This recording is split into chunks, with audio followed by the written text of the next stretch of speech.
c'est la fin de la saison en République démocratique du Congo. On va parler ensemble la saison de la province du Nord Kivu, plus particulièrement de la ville de Goma, avec un amoureux du football. Il est dirigeant en ville de Goma. Il est à la tente urbaine de football de Goma. Il a été un président des équipes au pied du volcan Nyiragongo. Il sera avec nous dans les coulisses du sport. Mais au moins, sur le plan local, chez nous à Goma, il y a eu une avancée. Okay. C'est pas comme la saison passée ou les autres saisons. Aujourd'hui, il y a de nouveaux talents. Les dirigeants ont mis des moyens dans les équipes. Mais ce qui manque, c'était la psychologie. Messieurs, mesdames, bonjour et merci d'être sur votre chaîne en ligne.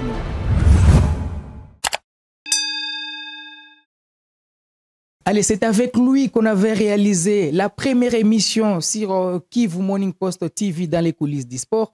À cette époque, on avait moins de 1000 abonnés. Aujourd'hui, on est à plus de 50 000. C'est avec plaisir qu'on va recevoir Maître Jocelyn Bouchiri. Président, bonjour et surtout bonne arrivée. Bonjour mon ami. Et merci beaucoup de me recevoir dans votre studio. En tout cas, c'est un plaisir de parler sport avec vous. Comme je le disais, vous étiez parmi ceux-là qui nous avaient donné de la force. La première émission, on était avec vous.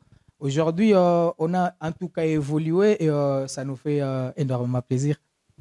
C'est pour moi une joie énorme et je vous souhaite encore plein succès. Ouais. Et vous continuez toujours comme ça, de réussite en réussite. Vous êtes deuxième vice-président de la tente urbaine de football de Goma. Goma a été représenté à Butembo pour les comptes du championnat provincial avec 3 équipes, mais INSEL a réussi quand même à jouer une finale. C'était la formation des Brésil. Selon vous, est-ce que c'était l'équipe qui était très attendue? Parce que c'est Brésil qui termine 3e derrière Kivu United et Goma Sport, qui malheureusement ont été désillusionnés. Oui, en fait, le football, ce n'est pas comme la mathématique où 1 + 1 = 2. Mais au moins, sur le plan local, chez nous à Goma, il y a eu une avancée. Okay. Ce n'est pas comme la saison passée ou les autres saisons. Aujourd'hui, il y a de nouveaux talents. Les dirigeants ont mis des moyens dans les équipes. Mais ce qui manque, c'était la psychologie, la tête des enfants, la tête des joueurs. Parce que quand on joue contre un adversaire, on ne doit pas les minimiser. C'est ce qui a fait que nos joueurs ne remportent pas cette victoire-là, ne remportent pas le trophée. Qui venait peut-être qui se renforce avec visiblement les meilleurs joueurs des Goma, comme l'équipe de Goma Sport. Malheureusement, les résultats étaient décevants. Oui, c'est ce que j'ai dit. C'est-à-dire les joueurs partent de Goma pour Butembo. Ils arrivent à Butembo, ils sentent que nous venons de la ville, nous trouvons des gens qui sont des villageois et ils le minimisent. Alors que le football, ce n'est pas comme ça. Il fallait qu'ils jouent avec acuité, qu'ils jouent avec intensité et ne pas négliger l'adversaire. Parce qu'eux disaient, nous allons marquer à tout moment. Ce n'est pas ça le football. Le football, c'est tu commences, tu entres et tu mets déjà tes buts et tu les consolides. Mais ça n'a pas été le cas de nos joueurs, malheureusement. Donc, c'est la psychologie, il faut jouer vraiment, il faut travailler la tête des enfants. Alors, vous, à l'attente, c'était quoi votre rapport aux équipes des Goma? Nous avons soutenu nos sociétaires. Nous les avons accompagnés jusqu'à Butembo. Nous avons participé financièrement dans leur voyage. On a mis vraiment un peu d'argent. Ce que nous avons donné aux équipes pour les accompagner. En tout cas, nous avons fait quelque chose de bien. Ouais. On revient sur une question qui, jusqu'à aujourd'hui, n'a jamais eu de solution. La présence des fanatiques au stade. Parce que, visiblement, les matchs du championnat local se jouent avec un stade vide. Ce sont les mêmes gens. C'est là qu'ils se connaissent, qui arrivent au stade, les dirigeants des équipes, les joueurs, les journalistes et sportifs. Est-ce que l'attente travaille une fois de plus sur cette préoccupation? Nous, lorsque les championnats commencent, chaque fois, nous constituons des commissions. Nous avons mis des commissions, entre autres commissions de communication, que vous, journalistes, vous chapeautez. Il y a un problème de communication. C'est-à-dire, des fois, les gens ils ne sont pas informés qu'il y a match. C'est vrai que c'est votre responsabilité, c'est notre responsabilité. Nous devons travailler en symbiose, en synergie, parce que souvent les gens ne sont pas informés. Ça, c'est de un. Des deux, les gens à Goma, beaucoup ne sont même pas informés qu'il y a des équipes de football. Les gens continuent à croire seulement qu'il y a Virunga et Kabasha. Point. Et quand les joueurs de Kabasha n'ont pas joué, Virunga n'a pas joué, il n'y a pas de gens qui viennent au stade. C'est ça le travail que je vous prie de commencer à faire. C'est-à-dire, il faut créer la confrontation audiovisuelle des équipes. À son temps, vous voyez un coach de l'équipe X, il dit je vais massacrer l'équipe Y. Celui-là aussi, il dit la même chose. Et ça crée une confusion. Vous voyez par exemple les catcheurs, quand ils montent sur le plateau de la télévision, ils font semblant de se battre pour créer la sensation dans la tête des gens. Pour venir, nous allons voir ces gens-là comment ils vont se battre. Alors que c'est du théâtre. C'est ce qu'il faut provoquer dans les chefs des journalistes, c'est-à-dire les chefs plutôt des entraîneurs. C'est-à-dire qu'ils doivent chercher comment il faut les mettre en opposition souvent. Hein? Et ça crée ce sentiment aux fanatiques de venir au stade. Et de trois, il faut toujours informer aux fanatiques qu'il n'y a plus de violence au terrain. Parce que souvent, quand vous posez la question à quelqu'un, pourquoi tu ne viens pas au stade, il dit, coulé, avec des violences, jet de pierre. Donc, ils ne sont pas informés que ces histoires-là n'existent plus. Et bon, aussi, nous sommes en train de travailler sur les quelques cas de violence. Nous avons même commencé à mettre des gens au cachot, la police, les mettons devant la justice pour ceux qui agressent les autres. C'est pourquoi vous voyez aujourd'hui qu'on peut même venir aujourd'hui avec les enfants au stade et en sortie sans problème. Donc, il faut toujours inviter les gens. Le fait d'écrire sur le valve là, au dehors du stade, il y a match tel, ça ne suffit pas. Il faut que ça se parle dans votre chaîne, ça se parle à la RTNC, ça se parle dans beaucoup de radios. Et aussi, avoir aussi, parce que souvent aujourd'hui, les fanatiques sont des gens qui parient. Quand vous voyez les gens aujourd'hui soutenir Real, soutenir Barça, ce n'est pas parce qu'ils sont sportifs, c'est parce qu'ils ont parié et ils attendent le gain financier. Donc lui, il dit qu'il faut que Barça gagne, il faut que Real gagne. Ce n'est pas parce qu'il aime cette équipe-là, c'est parce qu'il l'a misé. Il a mis de l'argent, il voudrait en retour gagner de l'argent. C'est pourquoi il faut aussi qu'on arrive aussi à faire miser les fanatiques sur nos équipes locales là-bas. Kabash plutôt Goifoot contre Kivu United, Café contre je ne sais pas quelle équipe. On commence à miser aussi ces histoires-là. Il faut créer des choses comme ça. Il faut créer la zizanie entre les gens sur le plan sportif et les gens viendront au terrain. Alors, une saison qui s'est clôturée avec les sacres des Goma Sport, Kivu United qui finissent à la 2e position, Brésil 3e au championnat provincial. C'est quand même Brésil qui arrive en finale, malheureusement battu par la formation des Capaco. En un mot, cette saison, c'était quoi la valeur ajoutée dans le championnat local? Je pense qu'il y a eu l'accompagnement intense des dirigeants. Les dirigeants du club, ils se sont adonnés à fond. Ils ont donné tout ce qu'ils avaient dans leurs équipes pour aller de l'avant. Là, je salue les dirigeants de Kivu United. Ils ont mis beaucoup de moyens. Brésil, même chose. Goma Sport, même chose. Et quand vous devez faire la statistique, vous allez voir, ce sont ces 3 équipes-là qui ont beaucoup donné, qui ont beaucoup dépensé et qui sont arrivées au niveau où ils sont. Mais malheureusement, au niveau de finale, les athlètes, les joueurs ont cédé parce qu'ils minimisaient l'adversaire. Tout simplement. Ils ont très bien joué. Par exemple, un match de finale, là, Brésil contre Sokozaki. C'est Sokozaki. Hein. Ils ont très bien joué. Malheureusement, ils ont été accueillis à froid dans les 5-10 minutes début. Ils ont remonté un but en 2e mi-temps. Mais c'était déjà tard. Il y a aussi un problème d'infrastructure. Ils ont joué sur un terrain un peu accidenté, incliné. Bon, ils ne sont pas bien habitués à ce genre de terrain. Ils ont déjà pris l'habitude de jouer dans des terrains synthétiques. Ça a été aussi un couac pour eux. Ce qui a fait aussi, en dehors de vouloir minimiser l'adversaire, l'adaptation sur ce terrain-là n'a pas été facile. Maître Jocelyn Bouchir, on va parler de vous. Vous avez été dirigeant d'une école de football qui a brillé de mille feux d'aller passer à Goma. Il s'agit de Goifoot, une équipe qui est partie à Kinshasa, titillée la Katumbi Football Academy dans la compétition des RTL Gentala. Aujourd'hui, qu'est-ce que ça vous fait de voir aujourd'hui la disparition des Goifoot que vous-même vous avez abandonné et une équipe que vous-même vous avez forgée? Bon, en fait, dans la vie, il faut savoir changer de fusil d'épaule. Je crée Goifoot, c'est vrai, Mais ma vision, ce n'est pas de rester, de stagner. C'est-à-dire, j'ai une nouvelle vision dans le cadre de l'accompagnement de la jeunesse dans le football. J'avais demandé aux amis de sursoir d'abord avec GoFoot parce que j'avais d'autres visions. Malheureusement, bon, ceux qui m'accompagnaient n'ont pas compris ça.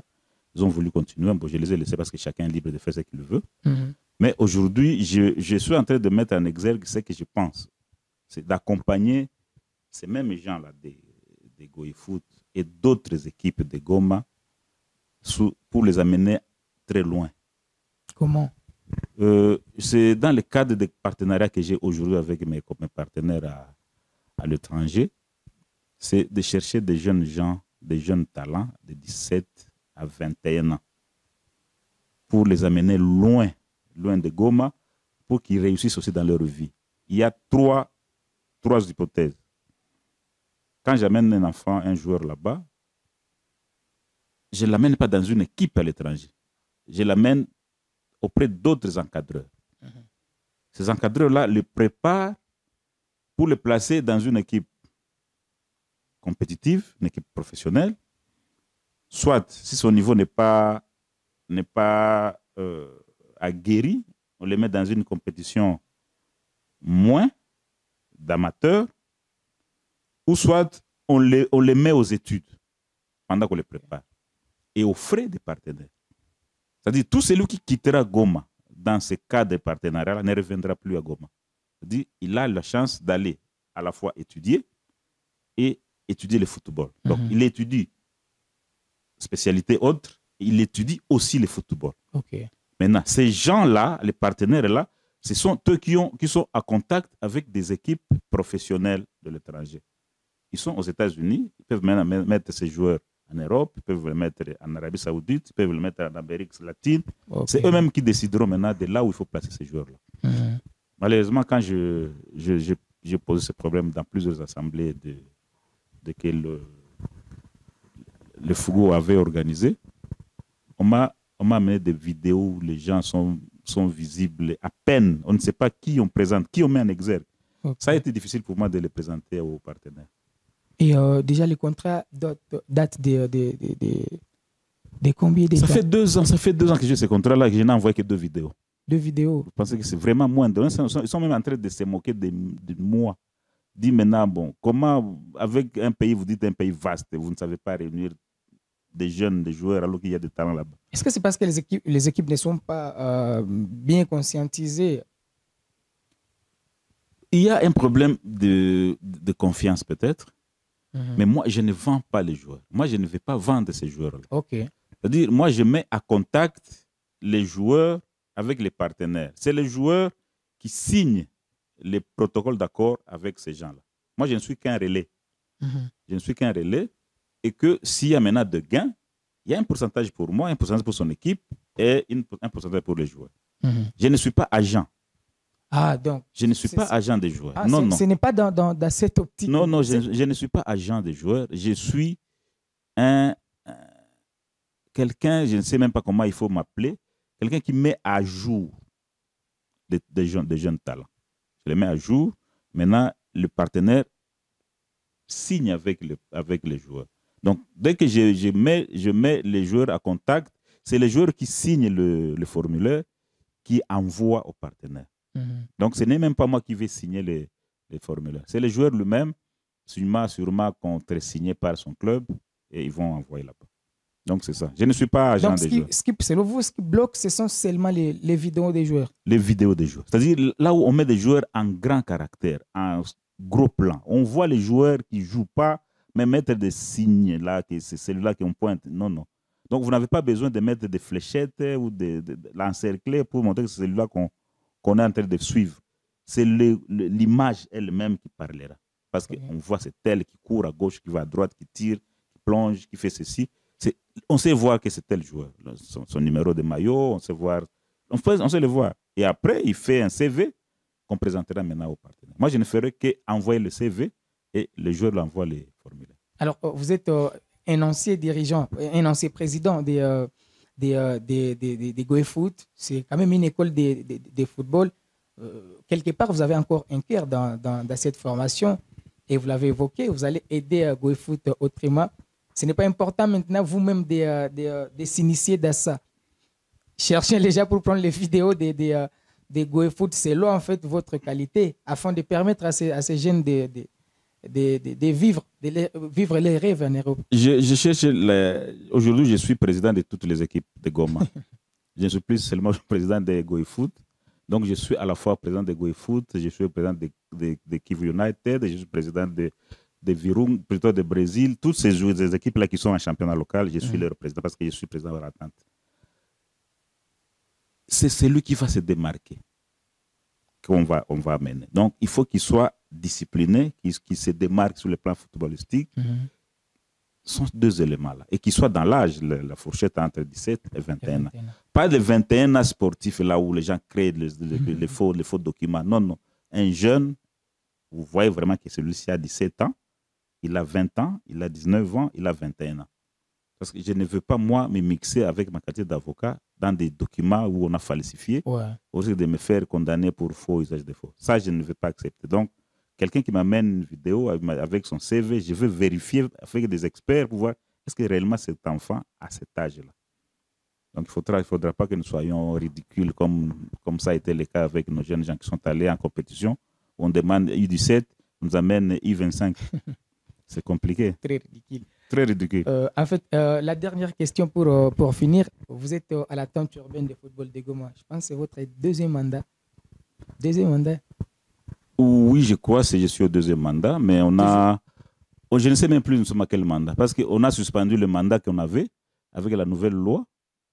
On s'est fait encore élire. On était encore à mi-chemin du deuxième mandat. On a commencé un nouveau mandat. Donc, toujours deuxième vice-président. Toujours deuxième vice-présidente, oui. Quand est-ce que Maître Jocelyn reviendra avec les ambitions maintenant de prendre... Les ambitions, nous avons toujours. Nous avons toujours les ambitions d'aller à la Ligue, de diriger l'entente. Mais vous savez, nous formons une équipe. Nous sommes une équipe et nous marchons selon nos engagements. OK. Nous ne sommes pas en compétition, nous ne sommes pas comme des politiciens à l'entente pour dire moi j'ai mise sur la présidence, j'ai mise. Non, nous ne sommes pas comme ça. Nous, selon nos ententes, telles que nous nous organisons entre nous, nous savons que tel va être président, vice-président, ainsi de suite, et nous respectons ça, nous nous respectons dans cette logique-là. Je me sens très bien dans ma peau, le deuxième vice-président, et que si plus tard l'équipe veut que je sois président, je prendrai volontiers. Allez, merci président, ça a été un plaisir. Tout le plaisir était pour moi, mon ami, et je suis toujours disponible à tout moment. Vous voulez que je vienne, je viendrai. Allez. Aujourd'hui, nous étions avec Maître Jocelyn Bouchiri, il est deuxième vice-président de la tente urbaine de football de Goma. C'est un ancien président de Goma École de foot. En tout cas, c'est une équipe de la tente urbaine de football de Goma. Avec lui, on a évalué plutôt la saison sportive à Goma. On se fixe un rendez-vous très prochainement. Ça sera avec ce même plaisir.